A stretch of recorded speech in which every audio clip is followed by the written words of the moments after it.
గౌరవనీయులు గౌరవ టూరిజం శాఖ మంత్రులు కందుల దుర్గేశం గారు, tourism development corporation chairman Balaji గారు, వేదిక పైనున్న గౌరవ శాసనసభ్యులు రామ్మోహన్ రావు గారు, వసంత కృష్ణప్రసాద్ గారు, సెక్రటరీ గారు, వేదిక పైనున్న అధికారులు, ఈ కార్యక్రమానికి ఇచ్చేసినటువంటి హోటల్ యజమానులందరికీ, అదే మాదిరిగా చాలా మంది టూరిజం ఆపరేటర్స్ వచ్చారు. అదే కాకుండా ఛాంబర్ ఆఫ్ కామర్స్ వచ్చారు. చాలా మంది టూరిజానికి సంబంధించినటువంటి కార్యక్రమాల్లో భాగస్వాములైన మిమ్మల్ని అందరినీ పేరు పేరున మరొక్కసారి మనస్ఫూర్తిగా అభినందిస్తూ స్వాగతం పలుకుతూ, ఈరోజు మిమ్మల్ని చూస్తే ఒక నమ్మకం వస్తా ఉంది, మళ్లీ రాష్ట్రంలో టూరిజాన్ని బతికిస్తామని. దీనికి మనస్ఫూర్తిగా ఆనందంగా ఉంది. ఇలాంటి కార్యక్రమాలు ఈ రాష్ట్రంలో పెట్టుకొని చాలా రోజులు అయిపోయింది. ఇంట్లో నుంచి బయట వచ్చే పరిస్థితి కూడా లేదు. 100 రోజుల నుంచి ఎక్కడ పోయినా మీరు ముఖంలో ఆనందం చూస్తే చాలా సంతోషంగా ఉంది. మళ్లీ ఈ రాష్ట్రంలో ఒక ఆశ, అదే మాదిరిగా అభివృద్ధి జరుగుతుందనే ఒక ఆకాంక్ష మీలో ఉంది. దానికి మనస్ఫూర్తిగా ఈ ప్రభుత్వం మీకు చేయగలిగిందనే తృప్తి మాకుందని చెప్పి కూడా నేను మీకు తెలియజేస్తున్నా. మొట్టమొదటిసారిగా ప్రపంచం మొత్తం పర్యాటక దినోత్సవాన్ని జరుపుకుంటున్నాం. ఈ సందర్భంగా మీ అందరికీ శుభాకాంక్షలు. ఇంకొక పక్కన ఈసారి చాలా రిలవెంట్ సబ్జెక్ట్ కూడా, టూరిజం పీస్, శాంతిని ఇవ్వగలుగుతుంది. రాబోయే రోజుల్లో కూడా మనం ఒక విషయం గుర్తుపెట్టుకోవాల్సిన అవసరం ఉంది. టూరిజం అనేది ఒక ప్రాంతానికో లేకుంటే ఒక గ్రామానికో పోయి వచ్చే కార్యక్రమం కాదు. ఇంకొక పక్కన కొన్ని ప్రాంతాలు చూడడమే కాదు, అది ఒక గొప్ప అనుభవం, ఒక అన్వేషణ, ఉత్తేజం. దైనందిక కార్యక్రమాల్లో మనం చాలా స్ట్రెస్ ఉంటుంది. అందుకే శని ఆదివారాలు మనం ఆఫ్ తీసుకుంటాం. ఒక్కొక్కసారి ఇంట్లో ఉంటే బోరు కొడితే బయట పోయినప్పుడు ఒక చేంజ్ ఆఫ్ ప్లేస్ చాలా మార్పులు తీసుకొస్తుంది. మళ్ళీ మన బాడీ మొత్తం రీఛార్జ్ అయ్యి, ఎలక్ట్రికల్ బ్యాటరీ ఎట్టయితే రీఛార్జ్ అవుతుందో ఆ మాదిరిగా బాడీ కూడా రీఛార్జ్ అయ్యి మళ్ళా పనిచేసే శక్తినిచ్చేది ఈ యొక్క హాలిడే. దానికి మూలం ఈ టూరిజం అని చెప్పి కూడా నేను మీకు తెలియజేస్తున్నా. ఒక మనశ్శాంతి, ఒక ఉత్తేజం. అందుకనే ఇటీవల కాలంలో మీరు చూస్తే చాలా మంది డబ్బులు సంపాదించిన తర్వాత మన దేశంలో ఉండే భారతీయులు విదేశాలకు వెళ్తున్నారు. కొన్ని లక్షల కోట్ల రూపాయలు అక్కడ ఖర్చు పెడుతున్నారు. అక్కడ ఆ దేశాలకు ఆదాయం వస్తూ ఉంది, ఆ దేశంలో ఉపాధి కలుగుతా ఉంది. మన దగ్గర నుంచి డబ్బులు అక్కడికి వెళ్తున్నాయి. ఓసారి అనిపిస్తుంది నాకు, అలాంటి వాతావరణాన్ని మనం కానీ క్రియేట్ చేయగలిగితే ప్రపంచం మొత్తం భారతదేశానికి వచ్చే అవకాశం ఉంది. భారతదేశంలో ఉండే అనుకూలమైన పరిస్థితులు మీరు చూస్తే ప్రపంచంలో ఎక్కడా లేవు. వాళ్ళు మార్కెటింగ్ చేయగలిగారు, మనం మార్కెటింగ్ చేయలేకపోయామని చెప్పి కూడా నేను మీకు తెలియజేస్తున్నా. ఒకప్పుడు మేమంతా కూడా ఇజాల గురించి మాట్లాడేవాళ్ళం, కమ్యూనిజం, క్యాపిటలిజం, సోషలిజం అని. నేను ఒక రోజు చెప్పాను, ఇజమ్స్ అన్ని అయిపోయినాయి, భవిష్యత్తులో ఉండబోయేది ఒకే ఇజం, అది టూరిజం అని నేను ఎన్నోసార్లు చెప్పాను. ఇది శాశ్వతంగా ఉంటుంది. ఆ విషయంలో ఎవ్వరికీ అనుమానమే అవసరం లేదు. దీనివల్ల అందరికీ లాభం. మంచి టూరిస్ట్ స్పాట్స్ క్రియేట్ చేస్తే, హోటల్ పెడితే వాళ్ళకు ఆదాయం వస్తుంది. ట్రావెల్ ఏజెన్సీ ట్రావెల్ ఆపరేట్ చేస్తే వాళ్ళకు కొంతమంది ఉద్యోగాలు వస్తాయి, వాళ్ళకు కూడా డబ్బులు వస్తాయి. టూరిజం అనేది మీరు ఒక విషయం గుర్తుపెట్టుకోవాలి, అన్నింటికంటే ఎక్కువ ఉపాధి కల్పించే ఏకైక రంగం వ్యవసాయం తర్వాత టూరిజం అనే విషయం మనందరం గుర్తుపెట్టుకోవాల్సిన అవసరం ఉంది. అది కూడా ఎంప్లాయ్మెంట్ మీరు చూస్తే కష్టపడే ఉద్యోగం కాదు. కొంచెం స్కిల్స్ డెవలప్ చేసుకుంటే బాగా మాట్లాడగలిగి వచ్చిన వాళ్ళని కన్విన్స్ చేయడం, అంటే వైట్ కాలర్ జాబ్స్ ఎక్కువ క్రియేట్ చేసేది టూరిజంలో క్రియేట్ చేస్తాం. ఇంకొక పక్కన మనం వ్యవసాయంలో పని చేస్తూ ఉంటాం. ఇంటర్మీడియట్ చదివిన బాయ్ని వ్యవసాయంలో పని చేపిస్తే 200-300 రూపాయలు ఇస్తే, అదే టూరిజంలో బాగా స్కిల్ డెవలప్మెంట్ చేసి కొద్దిగా ఇంగ్లీష్ నేర్పించి నేరుగా హోటల్కి పోతే దినానికి 600, 700, 1000 రూపాయలు వచ్చే పరిస్థితి వస్తుంది. 3 times ఎక్కువ ఆదాయాన్ని సంపాదించే అవకాశం ఈ టూరిజం వల్ల వస్తుందని చెప్పి కూడా నేను మీకు తెలియజేస్తున్నా. అందుకని జీవన ప్రమాణాల్లో కూడా చాలా మార్పు వస్తుంది. మన రాష్ట్రానికి చాలా అవసరం. ఈ సంవత్సరం పెట్టిన సబ్జెక్ట్ కూడా మన రాష్ట్రానికి చాలా అవసరం. పీస్ అనేది ఆ మాటని 6 ఏళ్ళు అయిపోయింది, మళ్ళీ 100 రోజుల నుంచి వింటున్నాం. ఒక ప్రశాంతం. ఇప్పుడు కూడా నేను లేటుగా వచ్చా ఈ మీటింగ్కి, అది కూడా మీకు చెప్తాను. తిరుపతి లడ్డు విషయంలో ఈరోజు మళ్ళీ నేను ఒక ప్రెస్ కాన్ఫరెన్స్ పెట్టాల్సి వచ్చింది, పెట్టి మళ్ళీ లేటుగా వచ్చాను. ఏది ఏమైనా ఇది మీరు చూస్తే భారతదేశం మొత్తం జీడిపిలో 6.5% టూరిజం వల్ల ఆదాయం వస్తుంది. మన రాష్ట్రంలో 7.61% ఈ టూరిజం వల్ల ఆదాయం వస్తుంది. ఇంకొక పక్కన మీరు ఒకసారి చూస్తే టూరిజం అంతా కూడా మన దగ్గర 3వ స్థానంలో మనం ఉన్నాం. అంటే దేశీయస్తులు మన దేశంలో ఉండే వచ్చే టూరిస్టులలో మనం 3వ ప్లేస్లో ఉన్నాం. విదేశీయులు మన రాష్ట్రానికి వచ్చే దాంట్లో 16లో ఉన్నాం. ఒకప్పుడు చాలా మంది వచ్చేవాళ్ళు, ఈ మధ్య ఆగిపోయారు. కానీ దేవుళ్ళు ఉన్నారు ఇక్కడ, కాబట్టి ఇష్టం ఉన్నా లేకపోయినా దేవుడి కోసం, ఇక్కడ ప్రజల కోసం కాకపోయినా దేవుడి కోసం వచ్చే పరిస్థితి వచ్చింది. అది వెంకటేశ్వర స్వామి కావచ్చు, లేకపోతే శ్రీశైలం కావచ్చు, మిగిలిన అన్ని టెంపుల్స్కి వచ్చే పరిస్థితికి వచ్చారు. ఇంకొక పక్కన మీరు చూస్తే మన రాష్ట్రంలో 24 కోట్ల మంది విత్ ఇన్ ది కంట్రీ టూరిస్టులు రాష్ట్రానికి వస్తున్నారు. టెంపుల్స్కి వచ్చేవాళ్ళు కానీ మిగిలిన వాళ్ళు కానీ. విదేశస్తులు మొత్తం 1.7 లక్షలు మాత్రం వస్తున్నారు. 14-19లో 20.6% CAGR గ్రోత్ రేట్ ఉండేది. అలాంటిది 3.3% పెరిగిపోయింది. 1/6 కూడా రాలేదు, అంటే రావడమే మానేశారు. ఇది చాలా శోచనీయమైన విషయం. ఇప్పుడే మన దేశంలో ఇప్పుడే కాదు, ఎప్పటి నుంచో అతిథి దేవో భవ అనేది మన విధానం. అది టూరిజానికి చాలా అవసరం కూడా. మన రాష్ట్రంలో మీరు చూస్తే ఇప్పుడే టూరిజం మనస్ఫూర్తిగా అభినందిస్తున్నా. షార్ట్ ఫిల్మ్ వేశారు, చాలా బాగా తీశారు. అది చూస్తే తప్పకుండా ఆ ప్లేస్కు పోవాలనిపించే విధంగా ఆ షార్ట్ ఫిల్మ్ తీసినటువంటి టూరిజం డిపార్ట్మెంట్ మనస్ఫూర్తిగా అభినందిస్తున్నా. మీరందరూ కూడా అభినందించాల్సిందిగా కోరుతున్నా. ఇక్కడ మీరు ఒకసారి చూస్తే మార్కెటింగ్ కూడా మనం చేయాల్సిన అవసరం ఉంది. ఎప్పుడు కూడా మీరు ఒక విషయం గుర్తుపెట్టుకోవాల్సింది, దేనికైనా మార్కెటింగ్ చాలా ముఖ్యం. అంటే మార్కెటింగ్ అంటే ఈ రాష్ట్రంలో ఉండే అనుకూలమైన పరిస్థితులన్నీ మనం ఒకసారి ఆలోచిస్తే 974 కిలోమీటర్లు తీర ప్రాంతం ఉంది. ఇలాంటి అడ్వాంటేజ్ ఉండే రాష్ట్రం వేరే రాష్ట్రం లేదు.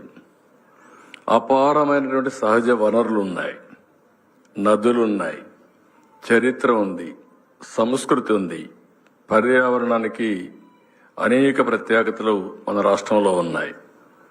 ప్రాచీన ఆలయాలున్నాయి, బౌద్ధ ఆరామాలున్నాయి, జీవ నదులు, సముద్ర తీరంతో టూరిస్టులు ఆకట్టుకునే ఎన్నో సుందరమైన ప్రాంతాలున్నాయి. అదే మరి స్పిరిచువల్ కేంద్రాలు ఉన్నాయి. 13 వన్యప్రాణి ఆభరణ్యాలున్నాయి. 3 జాతీయ పార్కులు ఉన్నాయి.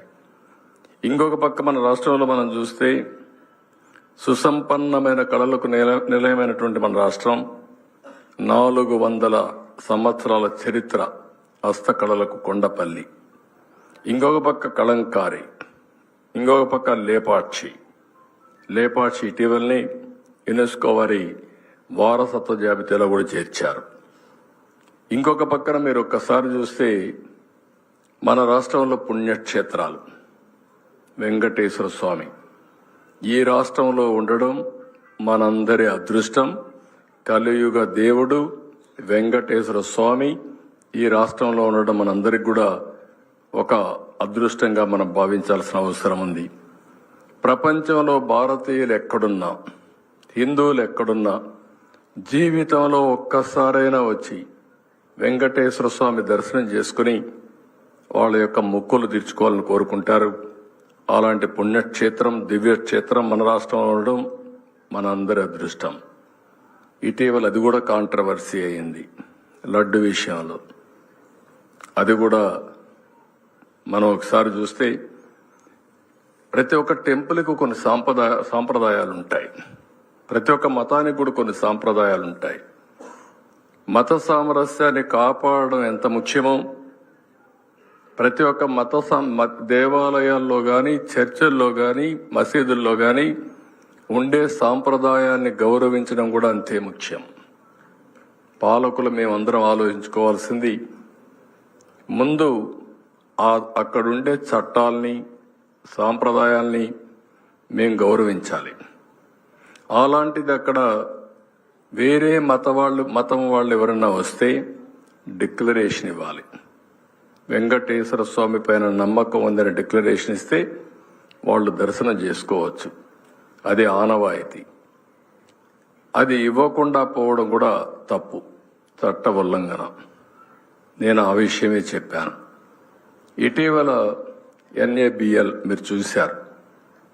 ఏదైతే గీ సరఫరా చేశారో, ఎప్పుడు కూడా లడ్డు తయారు చేయాలంటే ఆవు నెయ్యి అనేది చాలా ముఖ్యం. ఆవు నెయ్యితోనే మనం లడ్డు కానీ ఇవన్నీ తయారు చేస్తాం. రెండో విషయం మీరు చూస్తే ఒక పవిత్రమైన భావం. మన ఇంట్లో పూజ చేసిన ఒక పవిత్రమైన మనసుతో ఒక పవిత్రంగా చేస్తాం. పూజలు కూడా ఇల్లంతా పరిశుభ్రం చేస్తాం, మనసును కూడా ప్యూరిఫై చేసుకుంటాం. ఏ పని చేసినా ఒక పరిశుద్ధంగా చేసి దేవునికి నైవేద్యం పెట్టిన తర్వాతనే మనం ఇంకొక పని చేసే అవకాశం ఉంటుంది. అలాంటి దేవుని దగ్గర చౌక నెయ్యి, అందు కూడా అడల్ట్రేషన్ నెయ్యి తెప్పించే పరిస్థితికి వచ్చారు. ఇది చెప్పినా వినకపోతే NDDB పంపిస్తే దీంట్లో అనిమల్ ఫ్యాట్ కూడా ఉందని వాళ్ళు సర్టిఫై చేసే పరిస్థితికి వచ్చారు. ఆ విషయం నేను చెప్పకపోతే వెంకటేశ్వర స్వామికి నేను ద్రోహం చేసిన వ్యక్తిని అవుతాను. ఆ విషయమే నేను చెప్పాను.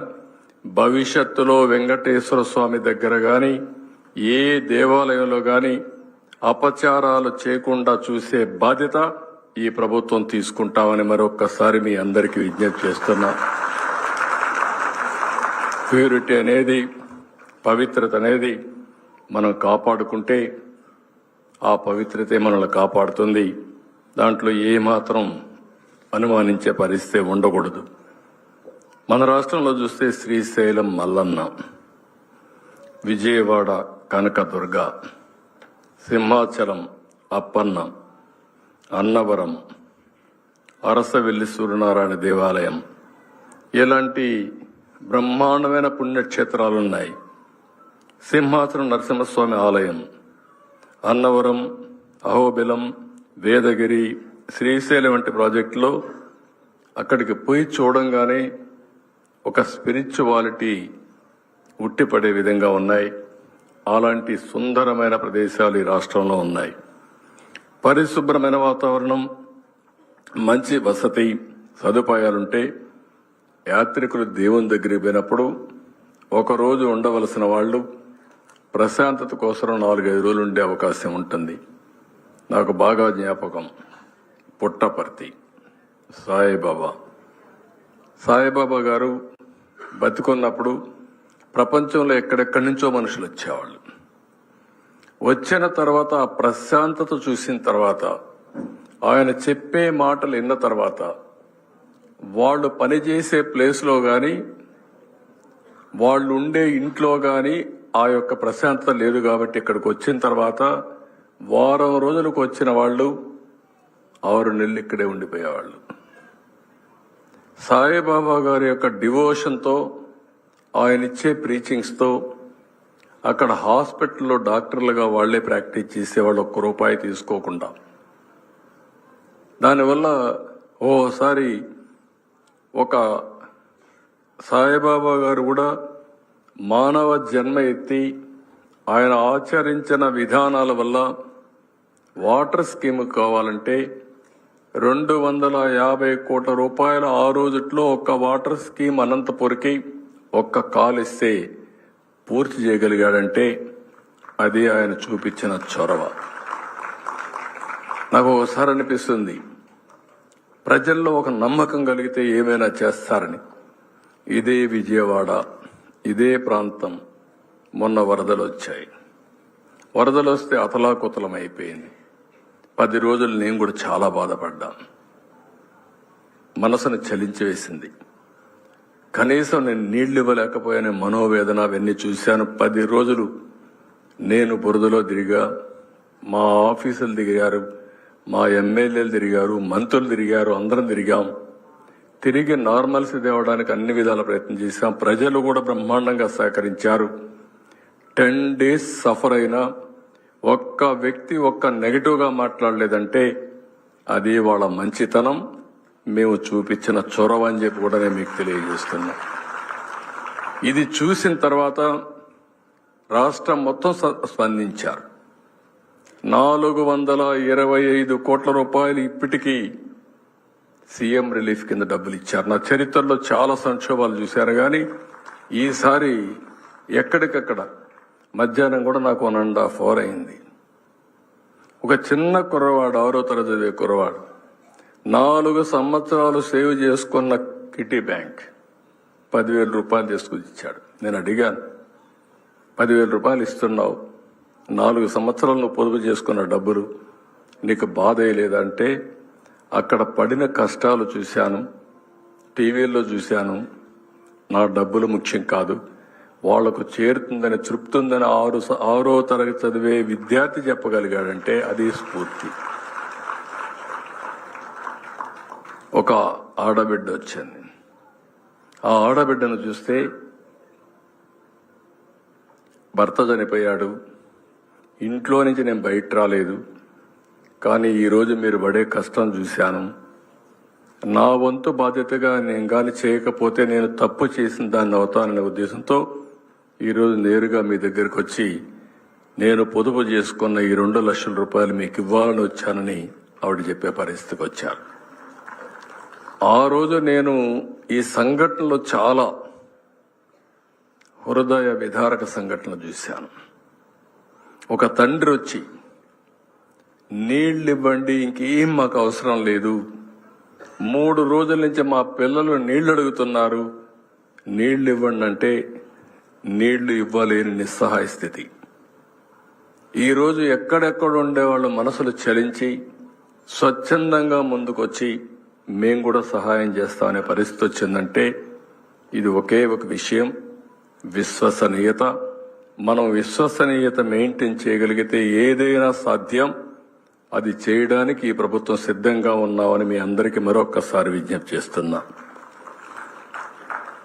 ఈరోజు మనందరం రాష్ట్రంలో ఇంకొక పక్కన మీరు ఒకసారి ఆలోచిస్తే ప్రపంచ స్థాయి పర్యాటకులను ఆకర్షించే టెంపుల్ టూరిజం కానీ, ఎకో టూరిజం కానీ, అడ్వెంచర్ టూరిజం కానీ, వెల్నెస్ టూరిజం కానీ, ఇంకొక పక్క ఆర్ట్స్ అండ్ క్రాఫ్ట్స్ టూరిజం కానీ, ఇలాంటి అనేక పర్యాటకమైనటువంటి అనేక విభిన్న టూరిజం అట్రాక్షన్స్ మనం చేసే పరిస్థితికి వస్తుంది. ఇంకొక పక్క రాష్ట్రంలో Araku one of the most beautiful place. Lambasingi, Dindi, Papikondalu, Maredumilli, Borra గుహలు, కంబాలకొండ, కోనసీమ అనగానే సినిమాలన్నింటిలో అందాల సీమ. అలాంటి కోనసీమని మార్కెటింగ్ చేయగలిగితే బ్రహ్మాండమైన మార్కెటింగ్ చేసుకునే అవకాశం వస్తుంది. ఇంకొక పక్కన మనం ఒకసారి చూస్తే బీచ్ టూరిజాలు, సుదీర్ఘ ప్రాంతం ఉంది కాబట్టి బీచ్ టూరిజం డెవలప్ చేసి బీచ్ ఫెస్టివల్స్ పెట్టుకోగలిగితే బ్రహ్మాండమైనటువంటి ఇది వచ్చే అవకాశం ఉంటుంది. విభిన్న వాటర్ స్పోర్ట్స్ పెట్టుకోవచ్చు. తొందరలోనే సీ ప్లేన్స్ కూడా పెడుతున్నాం. ఇక్కడే కృష్ణా బ్యారేజ్లో తొందరలోనే సీ ప్లేన్ దిగుతుంది. ఇక్కడనే శ్రీశైలం అన్ని కనెక్ట్ చేసి సీ ప్లేన్స్ కూడా ప్రోత్సహిస్తున్నాం. ఇంకొక పక్కన హెలీ టూరిజం కానీ ఇలాంటి బీచ్ టూరిజంలో అనేక కార్యక్రమాలని ముందుకు తీసుకెళ్తాం. రాష్ట్రంలో 283 పరిశుభ్రమైన బీచ్లు ఉన్నాయి. ఇది డెవలప్ చేస్తే బ్రహ్మాండమైనటువంటి ఇంపాక్ట్ వస్తుంది. సూర్యలంక, కాకినాడ, మచిలీపట్నం ఇలాంటివన్నీ కూడా బ్లూ ఫ్లాగ్ సర్టిఫికెట్ కోసం ప్రయత్నం చేస్తున్నాం. ఇప్పుడే రిషికొండ బీచ్ అయితే బ్లూ ఫ్లాగ్ సర్టిఫికేషన్ వచ్చే బ్లూ ఫ్లాగ్ సర్టిఫికేషన్ వచ్చింది. ఇవి కాకుండా ఇంకా అనేక ప్రాంతాలు ఆర్సిలీ హిల్స్, లేపాక్షి, గండికోట, కొండారెడ్డి బురుజు, చంద్రగిరి కోట. ఎప్పుడో నేను లైట్ అండ్ షో పెట్టాను, అది పోయింది. ఇప్పుడు మళ్లీ తిరిగి పెడుతున్నాం. అంటే చెడగొట్టినటన్ని రెక్టిఫై చేయడానికే సరిపోతా ఉంది. గుడిమల్లం ప్రాంతాలని హెరిటేజ్ టూరిజంగా అభివృద్ధి చేస్తాం. ఇంకొక పక్క శ్రీశైలం, గోదావరి ప్రాంతం, అదే మరి సూర్యలంక బీచ్లు కూడా పూర్తిగా డెవలప్ చేయడానికి ముందుకు పోతాం. ఈరోజు మీరు ఒకసారి చూస్తే 14-19 చేసిన ఎంఓయూలన్నీ పోయినాయి. అందరూ పారిపోయారు. మళ్ళీ ఇప్పుడు పిలిచాం, ఒక 40 మంది వచ్చారు. ఇప్పుడు ఇక్కడుండే మీ అందరిని ఒకటే కోరుతున్నా, భవిష్యత్తులో ఈ రాష్ట్రంలో ప్రతి ఒక్క ఇంటికి ఒక ఆంట్రప్రెన్యూర్ తయారు కావాలని. అది టూరిజంలో కావచ్చు, ఇండస్ట్రీలో కావచ్చు, అగ్రో ప్రాసెసింగ్ కావచ్చు, ఎంఎస్ఎంఈ కావచ్చు. నేను ఎప్పుడు చెప్పేవాడిని, ఉద్యోగం కోసం తాపత్రయపడడం కంటే ఉద్యోగాలు ఇచ్చే శక్తి మీకు రావాలనేది నా కోరిక. దానికోసం పనిచేస్తానని మరొకసారి మీ అందరికీ హామీ ఇస్తున్నా. అలాంటి రావాలంటే టూరిజంలో చాలా అవకాశాలు ఉన్నాయి. దానికి మనం నాంది పలకాల్సిన అవసరం ఉంది. 14-19లో 2,000 కోట్లు ఖర్చు పెడితే 5 ఏళ్లలో వీళ్ళు ఖర్చు పెట్టింది 167 కోట్లు. అంటే ఏ మూలకు సరిపోతుందో అర్థం కాని పరిస్థితి. ఇంకొక పక్కన ఆ రోజుట్లో 11,000 మందికి ఉద్యోగాలు వస్తాయి. ఇప్పుడు 500 మందికి కూడా ఉద్యోగాలు రాని పరిస్థితి. ఇవన్నీ కూడా ఎక్కడికక్కడ ఇచ్చేస్తాం. ఐకానిక్ టూరిస్ట్ సెంటర్ని శ్రీశైలం, అఖండ గోదావరి, సూర్యలంక ఇవన్నీ కూడా స్పెషల్ టూరిస్ట్ సెంటర్స్ కింద అభివృద్ధి చేస్తాం. డెస్టినేషన్ డెవలప్మెంట్ కోసం కూడా ముందుకు తీసుకెళ్తాం. అరకు, లంబసింగి ఇప్పుడే చూపించారు, బెలూన్ ఫెస్టివల్ అరకులో పెట్టాం. One of the most attractive festivals అన్ని కండక్ట్ చేశాం. గండికోట మీరు చూస్తే దేశంలో ఎక్కడా లేనటువంటి బ్యూటిఫుల్ ప్లేస్ అది. అలాంటివన్నీ మనం డెవలప్ చేసుకోగలిగితే చాలా భవిష్యత్తు ఉంటుందని చెప్పి కూడా నేను మీకు తెలియజేస్తున్నా. ఇక్కడ ఈ ప్రభుత్వ విధానం ఈరోజు ఇక్కడ ఈ మీటింగ్లో చెప్పాలనుకున్నాను. చాలా రోజుల నుంచి అడుగుతున్నారు. టూరిజానికి ఇండస్ట్రీ స్టేటస్ ఇమ్మని అందరూ కోరుకుంటున్నారు. ఇప్పుడే అనౌన్స్ చేస్తున్నా, టూరిజానికి ఇండస్ట్రీ స్టేటస్ ఇస్తున్నాం.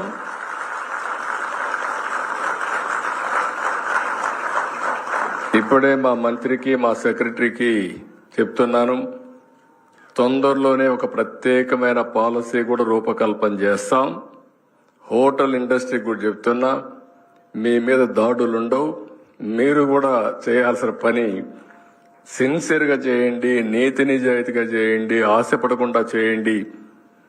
పక్క రాష్ట్రంలో 1 గంట వరకు ఉంటే హోటల్స్ అన్ని ఇక్కడ 10 గంటలకో 9:30కు వచ్చి పోలీసులు లేనిపోని సమస్యలు క్రియేట్ చేస్తున్నారు. ఇంత మునిపే జీవో ఇచ్చాను టూరిజం కోసం 12 గంటల వరకు హోటల్స్ రన్ చేసుకునే అవకాశాన్ని కూడా కల్పిస్తాం. అదే సమయంలో మీరు ఎవ్వరూ భయపడక్కర్లేదు. యాంటీ సోషల్ ఎలిమెంట్స్ మాత్రం ఉండడానికి వీల్లేదు. ఎక్కడ కూడా గంజాయి ఉండదు, లేకపోతే డ్రగ్స్ ఉండవు. ఒకవేళ ఎక్కడన్నా డ్రగ్స్ ఉంటే మాత్రం అదే లాస్ట్ డే అవుతుంది. మొత్తం సీసీటీవీ కెమెరాలు కూడా ఎక్కువ పెడుతున్న రాష్ట్రం మొత్తం. యాంటీ సోషల్ ఎలిమెంట్ ఎవడైనా ఇంట్లో నుంచి బయలుదేరి వస్తే అతన్ని ట్రాక్ చేసే మెకానిజం కూడా పెట్టి లా అండ్ ఆర్డర్ మెయింటైన్ చేస్తాం. అదే సమయంలో ఒక ప్రశాంతమైన వాతావరణాన్ని క్రియేట్ చేసి టూరిజాన్ని ప్రమోట్ చేయడానికి పూర్తి స్వేచ్ఛనిస్తామని చెప్పి కూడా నేను మీకు తెలియజేస్తున్నా. గవర్నమెంట్ ఆఫ్ ఇండియా ఇచ్చే డబ్బులు తీసుకుంటాం, మనం ఇచ్చే డబ్బులు పెడతాం. PPP model, public private partnership. ఇంకా ముందుకు పోగలిగితే పబ్లిక్ ప్రైవేట్ పీపుల్స్ పార్ట్నర్షిప్ కూడా తీసుకొని ఇప్పుడు కొత్తగా మీరు చూస్తే ఎయిర్ బిఎన్బి, ఇల్లు వీళ్ళది, గెస్ట్లు వాళ్ళు తీసుకొస్తారు. ఆ ఇంట్లో ప్రొఫెషనలిజం. ఇప్పుడు ఇల్లు కట్టారు, మంచి ఇల్లు, ఆ ఇంట్లో ఎవరూ లేరు, మీరు ఎవరికి ఇవ్వరు. దీనివల్ల ఇల్లు కూడా చెడిపోతుంది. అలాంటి ఒక ఇల్లు కూడా మీకు ఒక ఆస్తి కింద, ఒక భూమే కాదు, ఒక ఫ్యాక్టరీయే కాదు, ఒక హోటలే కాదు, ఇల్లు కూడా డబ్బులు సంపాదించే మార్గం ఉంటుంది. మా సెక్రటరీకి అది చెప్పి ఇలాంటి వ్యవస్థలు చాలా ఉన్నాయి. Bring them as partners. గ్రామీణ ప్రాంతాల్లో వారసత్వంగా వచ్చిన ఇండ్లు, బ్యూటిఫుల్ హౌసెస్ ఉన్నాయి. ప్రపంచం మొత్తం బిల్డింగ్లో ఉండి ఉండి అలవాటైపోయి ఇప్పుడు బోరు కొట్టి పల్లెటూరి వాతావరణం చూడాలని చెప్పి చాలా మందికి కోరిక ఉంది. అలాంటప్పుడు మంచి ఇల్లు కానీ అక్కడ ఉంటే నేరుగా టూరిజానికి వచ్చే అవకాశం ఉంటుంది. అలాంటి ఎంప్లాయ్మెంట్ క్రియేట్ చేసే అవకాశం వస్తుంది. దీంతో మనం ముందుకు పోవాల్సిన అవసరం ఉంది. అందుకే ఈ రోజు నుంచి మేము అడుగుతున్నాం, వితిన్ 15 days అక్టోబర్ లోపల మేము ఇండస్ట్రియల్ స్టేటస్ ఇచ్చి మేము ఏమేమి బెనిఫిట్స్ ఇస్తామో మీ అందరికి అనౌన్స్ చేస్తాం. ఆ తర్వాత మీ బాధ్యత, మీరు ఏ ప్రాజెక్టులతో ముందుకు వస్తారో మీరు రండి. హోటల్స్ కడతారా, ముందుకు రండి. కట్టిన వాళ్ళు మీరు కొలాబరేషన్స్ పెట్టుకుంటారు, చైన్ ఆఫ్ హోటల్స్ రన్నింగ్ కోసం, అవన్నీ కూడా. అదే మరి ట్రావెల్లో వస్తారా, లేకపోతే దీనివల్ల మీరు టూరిజం వల్ల చాలా మందికి ఉపాధి వస్తుంది. ట్రావెలింగ్, అక్కడ పనిచేసే వాళ్ళు, టూరిజం స్పాట్స్, లేకపోతే కళాకారులకి, ఇలాంటివి వేరియస్ ఎంప్లాయ్మెంట్ వచ్చే పరిస్థితి వస్తుంది. అవన్నీ కూడా కెపాసిటీ బిల్డింగ్, స్కిల్ అప్గ్రేడేషన్ చేయమని డిపార్ట్మెంట్కి చెప్పాను. దీంట్లో బెస్ట్ ఇన్స్టిట్యూషన్స్ కంట్రీలు ఏమున్నాయో అవన్నీ తీసుకొచ్చి దీనికి కూడా ముందుకు పోతారని చెప్పి కూడా నేను మీకు తెలియజేస్తున్నా. ఈరోజు నెంబర్ ఆఫ్ రూములు పెంచుకోవాల్సిన అవసరం ఉంది. మన రాష్ట్రంలో మీరు చూస్తే 3,340 రూములే ఉన్నాయి. హైదరాబాద్లో ఒక 3-4 హోటల్స్లో ఉంటాయి ఇన్ని రూములు. అన్ని రూములు ఈ రాష్ట్రంలో ఉన్నాయి. ఒకప్పుడు హైదరాబాద్లో కూడా నేను ఫస్ట్ ప్రారంభించినప్పుడు ఒకే హోటల్, జీవీకే. నేను ఆ రోజు ఏది పెట్టాలన్నా అక్కడికే పోయేవాళ్ళం. అక్కడి నుంచి ప్రారంభిస్తే ఇప్పుడు కొన్ని వందల హోటల్స్ వచ్చాయి, కొన్ని వేల రూమ్స్ వచ్చే పరిస్థితి వచ్చింది. రేపు రాష్ట్రంలో కూడా విశాఖపట్నం కావచ్చు, అమరావతి కావచ్చు, తిరుపతి కావచ్చు, గోదావరి జిల్లాలు కానీ అన్ని జిల్లాల్లో ఇది పెద్ద ఎత్తున తీసుకుంటాం. దీన్ని భారీ స్థాయిలో డెవలప్మెంట్ చేస్తామని చెప్పి కూడా నేను మీకు తెలియజేస్తున్నా. ఇవి చేసేటప్పుడు నేను ఇప్పటికే ఆదోన్లో చూశాను. ఇప్పుడే 100 కోట్ల రూపాయల పెట్టుబడితో 5 star hotel Vimala regency NRI వాళ్ళు ఊరు డెవలప్మెంట్ చేయడం కోసం 3.8 ఎకరాలు నిర్మించిన 5 స్టార్ హోటల్ 250 మందికి ఉద్యోగాలు కల్పించే పరిస్థితి వస్తుంది. కనీసం ఆదోనికి పోతే ఒకప్పుడు ఎప్పుడెప్పుడు అక్కడి నుంచి వచ్చేయాలని ఉండేది. కనీసం ఇప్పుడు ఒక రాత్రి అక్కడ ఉండే వసతి కల్పించినటువంటి ఆ విమల రెజెన్సీ మేనేజ్మెంట్ని మనస్ఫూర్తిగా అభినందిస్తున్నా. పెట్టుబడులు పెట్టే వాళ్ళందరికీ ఇది ఒక అవకాశం. కంగ్రాచులేషన్స్ అమ్మా, మనస్ఫూర్తిగా అభినందనలు. పెట్టుబడులు పెట్టే వాళ్ళకి ఇది ఒక అవకాశం. అలాంటి వాళ్ళందరూ ముందుకు రండి. ఇది రేట్ ఆఫ్ రిటర్న్స్ కూడా బాగుంటాయి. మళ్ళీ ఒకసారి చెప్తున్నా, టూరిజంలో తక్కువ పెట్టుబడితో ఎక్కువ ఆదాయం సంపాదించే పరిస్థితి వస్తుంది. టూరిజంలో తక్కువ పెట్టుబడితో ఎక్కువ ఉద్యోగాలు వచ్చే అవకాశం వస్తుంది. టెక్నాలజీ బాగా హ్యాండీగా తయారైంది. ఒకప్పుడు నేను సెల్ ఫోన్ గురించి మాట్లాడితే అందరూ నన్ను ఎగతాళి చేశారు, తిండి పెడుతుందా అని మాట్లాడారు. ఇప్పుడు సెల్ ఫోన్ అనేది తిండి పెట్టడం కాదు. సెల్ ఫోన్ లేకపోతే ఎవరు ఉండలేం. భార్య లేకపోతే భర్త ఉంటుంది, భర్త లేకపోతే భార్య ఉంటుంది, కానీ సెల్ ఫోన్ లేకపోతే ఇద్దరూ ఉండలేరు. ఆ పరిస్థితికి వచ్చాం. ఇట్ ఈజ్ ఎసెన్షియల్ కమాడిటీగా తయారైంది. దాంట్లో కూడా ఒక ఇది ఉంది. సెల్ ఫోన్ ఉంటే వర్చువల్ గా అన్ని పనులు మీరు చేసేసుకోవచ్చు. అది మీకు క్యాష్ కావాలన్నా జనరేట్ చేస్తుంది, లేకపోతే వీసా కావాలన్నా అందులో ఉంటుంది, నాలెడ్జ్ కావాలన్నా అందులో ఉంటుంది. ఆల్మోస్ట్ ఆల్ నాలెడ్జ్ ఎకానమీలో టెక్నాలజీ చాలా ప్రముఖమైన పాత్ర పోషిస్తుంది. దీనికోసం నేను మిమ్మల్ని ఒకటే కోరుతున్నా, ఈ నాలెడ్జ్ ఎకానమీలో ఏ విధంగా ముందుకు పోవాలో దాన్ని ఉపయోగించుకొని మనం ముందుకు పోగలిగితే, మొన్న మీరు ఇక్కడ ఫ్లడ్స్ వచ్చినప్పుడు కూడా నేను చూశాను, 3 రోజుల్లో 4 లక్షల మందిని ఎన్యూమరేట్ చేయగలిగాం మేము. 1600 టీంలు వెళ్ళాయి. 3 days టైం ఇచ్చాను. ఇంటింటికి వెళ్ళారు, ఎన్యూమరేట్ చేశారు. మా దగ్గర పాత డేటా ఉంది, కంపేర్ చేశాం, ఫోన్ నెంబర్లు తీసుకున్నాం. నిన్న 4 లక్షల మందికి 602 కోట్ల రూపాయలు నష్టపరిహారం డీబీటీ ద్వారా నేను అందజేశాను. ఇప్పటికి చాలా వరకు చేరిపోయాను. రేపు మళ్ళీ ఎల్లుండు అందరికి ఒక IVRS మెసేజ్ పంపించి చేరిందా లేదా కనుక్కొని దానిపైన ఫైనలైజ్ చేస్తున్నాం. మండే ఒక మీటింగ్ పెట్టుకొని సమ్మింగ్ అప్ చేస్తున్నాం. కొంతమంది మాకు చేరలేదంటే అవి కూడా తెప్పిస్తే 13,000 అప్లికేషన్లు, 11,000 మంది ఇండ్ల దగ్గర లేరు, ఎక్కడికో బయట వెళ్ళారు. అవి కూడా తెప్పించి మళ్ళా ఒకసారి ఫైనలైజ్ చేశాం. నేను ఒకే మాట చెప్పాను, లాస్ట్ మైల్లో ఉండే చివరి వ్యక్తికి న్యాయం చేసే వరకు ఇక్కడి నుంచి నేను వెళ్ళనని చెప్పా. ఆ మాట మీద నిలబడి చివరి వ్యక్తికి న్యాయం చేసే కార్యక్రమానికి శ్రీకారం చుట్టా. అది టెక్నాలజీతోనే సాధ్యమయ్యింది. అన్ని విషయాల్లో కూడా అర్బన్ కంపెనీ తెప్పించాం. 500 మంది స్కిల్డ్ లేబర్లు పెట్టి, కార్పెంటర్లు వీళ్ళందరినీ పెట్టి వాళ్ళ దగ్గర పని చేయించాం. ఎలక్ట్రానిక్ గూడ్స్ అందరిని పిలిపించాం.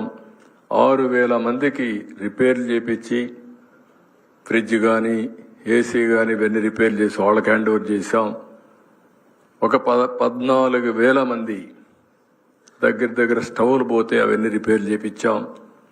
80,000 ఇండ్లు ఫైర్ ఇంజిన్స్ పెట్టి క్లీన్ చేసి వాళ్ళకి హ్యాండ్ ఓవర్ చేసాం 24 hours.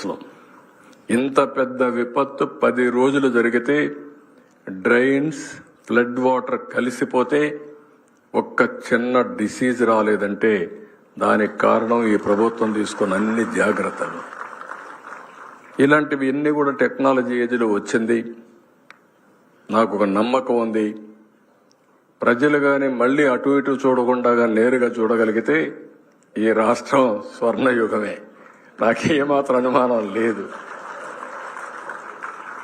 ఈరోజు కూడా మీరు చూస్తే NDDB రిపోర్ట్ ఇచ్చినా ఇవ్వలేదని అబద్ధం చెప్పే పరిస్థితికి వస్తే, ఆ అబద్ధాన్ని తప్పు అని చెప్పడానికి మళ్ళా నాకు టైం తీసుకుంటున్నా. మిమ్మల్ని అందరినీ ఇక్కడ వెయిట్ చేపించి ఆ ప్రెస్ కాన్ఫరెన్స్ పెట్టాల్సి వచ్చింది. నేను భూతంతో పోరాడాలి, మళ్లీ మీ దగ్గరకు వచ్చి పనులు చేయాలి. ఇలాంటి సమస్యలు ఉంటాయి. అయితే అందరంగానే ఒకసారి ఆలోచించుకొని శాశ్వతంగా అలాంటి భూతాన్ని రాజకీయాల్లో లేకుండా చేస్తే ఆంధ్రప్రదేశ్ రాష్ట్రం స్వర్గసీమగా తయారవుతుంది, స్వర్ణాంధ్రప్రదేశ్ గా తయారవుతుంది. నాకు ఏమాత్రం అనుమానం లేదు. ఇక్కడ ఉండే వనరులు ఎక్కడా లేవు. హైదరాబాద్ని అభివృద్ధి చేసినప్పుడు నాకేం దొరకలా. అక్కడ దొరికిందంతా గవర్నమెంట్ ల్యాండ్ ఒకటే దొరికింది. నీళ్లు కూడా లేవు ఆ రోజు, మీరు గుర్తుపెట్టుకోండి. అప్పుడే కృష్ణా జలాలు తీసుకెళ్ళాను. కరెంటు కూడా సరిగా లేకపోతే కరెంట్ ఇంప్రూవ్ చేశాను. ఏం చేయాలో ఆలోచన ఫస్ట్ ఐటెక్స్ కట్టా, ఐటెక్ సిటీ కట్టా.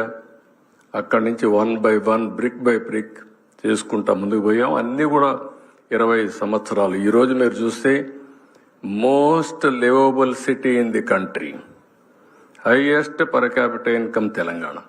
ఈ రెండు సాధించామంటే ఆ రోజు వేసిన ఫౌండేషనే కారణం అని చెప్పి నేను మీ అందరికీ తెలియజేస్తున్నా. ఇలాంటివన్నీ మనం చేసినప్పుడు, ఇక్కడికి వచ్చినప్పుడు మళ్ళీ కర్నూలు దయంత తిరుపతిలో ఈరోజే చంద్రగిరి కోటలో 6 కోట్లతో లైట్స్ అండ్ షో ఏర్పాటు చేశాం. అనకాపల్లి బొజ్జన కొండలో లైట్స్ అండ్ షో ఏర్పాటు చేయడమే కాకుండా అక్కడ బౌద్ధ ఆరామంలో స్వదేశీ దర్శన కింద ఈ కార్యక్రమాన్ని కూడా చేయడం జరిగింది. ఇవన్నీ కూడా ఈరోజే పర్యాటక శాఖాభివృద్ధి సంస్థ, ఏపీటీడీసీ, ఐఆర్సీటీసీతో ఒక ఒప్పందం కూడా చేసుకున్నారు. రాబోయే రోజుల్లో ఇంకా ఇలాంటి ఒప్పందాలు చాలా చేసుకోవాల్సిన అవసరం ఉంది. ఇలాంటి ఒప్పందాలు చేసుకుని ఆంధ్రప్రదేశ్లో ఎక్కువ మంది టూరిస్టులు రావడం. ఇక్కడ కూడా ఒక విషయం నేను మీకు గుర్తు చేస్తున్నా. టూరిస్టులు రావాలంటే మనలో కూడా మారాలి. ఎలాంటి చిన్న మోసాలు చేసే పరిస్థితి వస్తే టూరిస్టులు రారు. లా అండ్ ఆర్డర్ బాగా లేకపోతే టూరిస్టులు రారు. ప్రశాంతమైన వాతావరణం ఉండాలి. ఇక్కడ ఉండే వాళ్ళలో కూడా మనం కూడా గుర్తుపెట్టుకోవాల్సింది, ప్రతి ఒక్కరిని మన ఇంటికి గెస్ట్ వస్తే ఏ విధంగా ట్రీట్ చేస్తామో మన ఊరికి వచ్చిన టూరిస్ట్ను కూడా అదే విధంగా ట్రీట్ చేయగలిగితే ప్రపంచం మొత్తం ఇక్కడికి వచ్చే అవకాశం వస్తుంది. ఈ విషయం మీరు గుర్తుపెట్టుకోవాలి. కొన్ని దేశాలు నేను చూసా, టూరిజం ఫ్రెండ్లీగా ఉంటారు. వాళ్ళు మాటల్లో సహకరించడం, అన్ని విషయాలు, ట్యాక్సీ డ్రైవర్ మొదలుకొని లేకుంటే హోటల్లో పనిచేసే వ్యక్తులు మొదలుకొని ఆ బిహేవియర్లో చాలా పాజిటివిటీ ఉంటుంది. అవి చేయాల్సిన అవసరం ఉంది. నేను ఇక్కడికి వచ్చినప్పుడు మీ అందరికీ ఒకటే హామీ ఇస్తున్నా, ఈ సంవత్సరం ప్రారంభం ఎవరు చూసినా ఆంధ్రప్రదేశ్ టూరిజం గురించే మాట్లాడాలి. దేశంలో ప్రపంచంలో ఉండే వాళ్ళు ఆంధ్రప్రదేశ్కి ఒక్కసారి వెళ్లి ఎక్స్పీరియన్స్ అనుభవించాలనే పరిస్థితి తీసుకురావాల్సిన బాధ్యత మనందరిపైన ఉంది. ఆ సంకల్పంతో ముందుకు పోదాం. మీరందరూ కూడా దీనికి దోహదం చేయండి. 2047కి రాష్ట్ర జీవీఏలో అంటే జిఎస్డిపిలో కనీసం 15 నుంచి 20% కాంట్రిబ్యూషన్ ఉండాలి. ఇప్పుడు 7.1%. ఇది 3 రెట్లు పెంచాల్సిన అవసరం ఉంది. ఉద్యోగాలు, మనం చేసే ఉద్యోగాల్లో కనీసం 20% ఉద్యోగాలు టూరిజంలో వచ్చే పరిస్థితి రావాలి. ఇది సాధ్యం. అవి కూడా రావాల్సిన అవసరం ఉంది.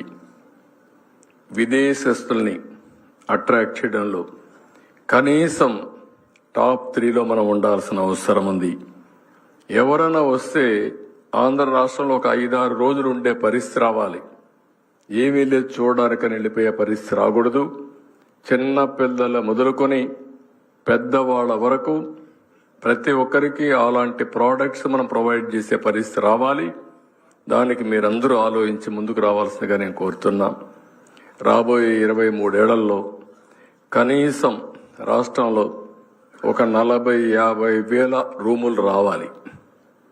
ఎయిర్బిఎన్బి కింద కూడా చాలా ఇండ్లు మనం నోటిఫై చేసి అలాంటి వాతావరణాన్ని క్రియేట్ చేసే పరిస్థితి రావాలి.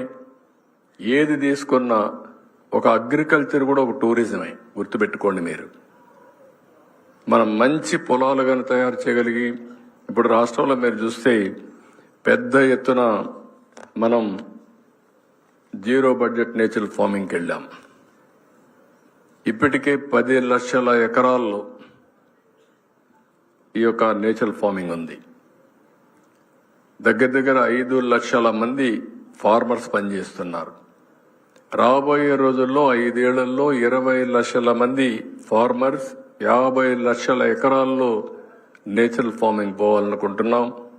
ఇది కానీ జరిగితే గేమ్ చేంజర్ అవుతుంది. ఇప్పుడే మీరు చూస్తే చాలా మార్పులు వస్తున్నాయి సమాజంలో.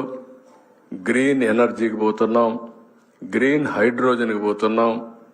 ఇప్పుడే నేను చూస్తే ఎన్హెచ్పిసి 1 లక్ష కోట్ల రూపాయలు పెట్టుబడి పెట్టడానికి జెన్కోతో ఒక ఒప్పందం చేసుకున్నారు. ఇలాంటి వినూత్నమైన కార్యక్రమాలతో మనం ముందుకు పోయినప్పుడు టూరిజాన్ని కూడా పెద్ద ఎత్తున అభివృద్ధి చేయాల్సిన అవసరం ఉంది. ఈ రోజు వచ్చిన మిమ్మల్ని అందరినీ మనస్ఫూర్తిగా అభినందిస్తూ, రాబోయే రోజుల్లో ప్రతి ఒక్కరికి టూరిజం గురించి పూర్తి అవగాహన ఉండాలి. హోటల్ ఇండస్ట్రీ కూడా గుర్తుపెట్టుకోవాల్సిన అవసరం ఉంది. ఎక్కడన్నా ఆంధ్రాకు ఒక మంచి పేరుంది. ఎక్కడన్నా మంచి ఫుడ్ ఎక్కడ దొరుకుతుందంటే ఆంధ్రప్రదేశ్ దొరుకుతుందని. ఢిల్లీలో ఏపీ భవన్ ఉండేది, అందులో మంచి క్యాటరర్ని పెట్టాం. ఇక్కడ మన దగ్గరనే సాయి అని.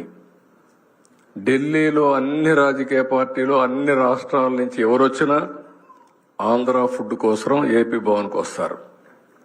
అది మన ఫుడ్ లో ఉండే విశిష్టత. దీన్ని నెక్స్ట్ లెవెల్కి తీసుకెళ్లాలి మీరంతా. ఎందుకంటే టూరిస్ట్ అనేవాడు ఎంజాయ్ చేయడానికి వస్తారు, ప్రశాంతంగా ఉండడానికి వస్తారు, మంచి ఫుడ్ కోరుకుంటారు. అలాంటివన్నీ మనం కానీ ప్రొవైడ్ చేయగలిగితే కల్చర్ దగ్గర నుంచి, ఫుడ్ దగ్గర నుంచి ఆల్ ప్రోడక్ట్స్, టూరిజానికి కావలసిన ప్రోడక్ట్స్ తయారు చేసే బాధ్యత మీది, అది మార్కెట్ చేసే బాధ్యత నాది. ఆ విషయం మీరు గుర్తుపెట్టుకోవాల్సిన అవసరం ఉంది. ఏం కావాలన్నా ఎప్పటికప్పుడు చెప్తాం. మా వాళ్ళకు కూడా మేము చెప్తున్నాం, మా సెక్రటరీకి కూడా, మీరు చిన్నగా ఆలోచిస్తున్నారు. చిన్నగా ఆలోచిస్తే సాధ్యం కాదు. డ్రీమ్ హై, మెగా డ్రీమ్స్ ఉండాలి. అది సాధించడానికి పాలసీస్ అట్నే ఉండాలి. నేను ఇప్పుడే చెప్పాను, వీలైతే 15 days లోపల మీరు కొత్త పాలసీ తీసుకొస్తున్నారు. టూరిజానికి ఇక్కడే అనౌన్స్ చేశా, ఇండస్ట్రీ స్టేటస్ ఇస్తామని చెప్పి. నేను చాలా ఇండస్ట్రీ స్టేటస్ ఇస్తాం. ఆ స్టేటస్ ఇచ్చి ఇండస్ట్రీకి ఇచ్చే బెనిఫిట్స్ అన్ని టూరిజానికి ఇస్తానని చెప్పి నేను మీకు తెలియజేస్తున్నా. ఆల్ టూరిజం ప్రాజెక్ట్స్, అది హోటల్ కావచ్చు, ట్రావెల్ కావచ్చు, ఇంకోటి కావచ్చు, అన్నిటికీ ఇస్తాం. అది ల్యాండ్లో ఇచ్చే ఇన్సెంటివ్ కానీ, క్యాష్ ఇన్సెంటివ్స్ కానీ, పవర్ ఇన్సెంటివ్స్ అన్నీ ఇస్తాం. అన్నీ ఇచ్చి ఇండస్ట్రీని ముందుకు తీసుకుపోయే బాధ్యత మాది. దానికి పూర్తిగా సహకరించే బాధ్యత మీదని మరొక్కసారి తెలియజేసుకుంటూ, అందరికీ మరొక్కసారి ఈరోజు ప్రపంచ పర్యాటక దినోత్సవం సందర్భంగా శుభాకాంక్షలు.